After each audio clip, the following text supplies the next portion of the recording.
নমস্কার, আপনাদের সকলকে স্বাগত জানাই। আইপিএলে একের পর এক কীর্তি গড়ছেন বিরাট কোহলি। আইপিএলের প্রথম ম্যাচে 12,000 রান পূর্ণ করেছেন। সোমবার ভারতীয় হিসাবে সবথেকে বেশি ক্যাচ ধরার নজির গড়েছেন টি-20 ক্রিকেটে। তো এই নিয়েই বিস্তারিত আলোচনা করব আজকের এই ভিডিওতে। তো ভিডিওটি শেষ পর্যন্ত দেখতে থাকুন। আর আপনি যদি আমার চ্যানেলে নতুন হয়ে থাকেন, চ্যানেলটি অবশ্যই সাবস্ক্রাইব করবেন আর এই ধরনের ভিডিও সবার আগে পাওয়ার জন্য। রেকর্ড আর বিরাট কোহলি যেন সমার্থক শব্দ হয়ে গিয়েছে। সোমবার ভারতীয় ক্রিকেটারদের মধ্যে টি-20 ক্রিকেটে সবথেকে বেশি ক্যাচ ধরার নজির গড়েছেন। পরে ব্যাট হাতেও নেমেও আরও একটি কীর্তি গড়লেন বিরাট কোহলি। পাঞ্জাব কিংসের বিরুদ্ধে অর্ধশত রানের সেঞ্চুরি করলেন তিনি।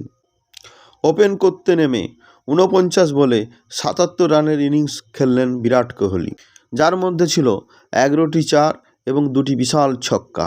ভারতীয়দের মধ্যে প্রথম ক্রিকেটার হিসাবে 20 ওভারের ক্রিকেটে 100টি অর্ধশত রানের ইনিংস খেললেন তিনি টপকে গেলেন পাকিস্তানের প্রাক্তন অধিনায়ক বাবর আজমকে। টি-20 ক্রিকেটে সবথেকে বেশি অর্ধশত রানের রেকর্ড রয়েছে ক্রিস গেলের দখলে। ওয়েস্ট ইন্ডিজের প্রাক্তন এই ক্রিকেটারের ঝুলিতে রয়েছে 110টি অর্ধশত রান। এই তালিকায় দ্বিতীয় স্থানে রয়েছেন অস্ট্রেলিয়ার ওপেনার ডেভিড ওয়ার্নার, তার অর্ধশত রানের সংখ্যা 109টি। এই দুইজনের পরে তৃতীয় স্থানে থাকলেন বিরাট কোহলি। সোমবারে আগে পর্যন্ত এই তালিকায় কোহলির সঙ্গে যৌথভাবে তৃতীয় স্থানে ছিলেন বাবরের টি-20 ক্রিকেটে অর্ধশত রান রয়েছে 99টি, অর্থাৎ এদিন পর তিনি চতুর্থ স্থানে চলে গেলেন। পঞ্চম স্থানে রয়েছেন ইংল্যান্ডের সাদা বলের অধিনায়ক জস বাটলার। টি-20 ক্রিকেটে তিনি 98টি অর্ধশত রান করেছেন। অর্ধশত রানের দিক দিয়ে ভারতীয় ক্রিকেটারদের মধ্যে শীর্ষে রইলেন বিরাট কোহলি। দ্বিতীয় স্থানে রয়েছেন রোহিত শর্মা, তার দখলে রয়েছে 81টি অর্ধশত রানের ইনিংস।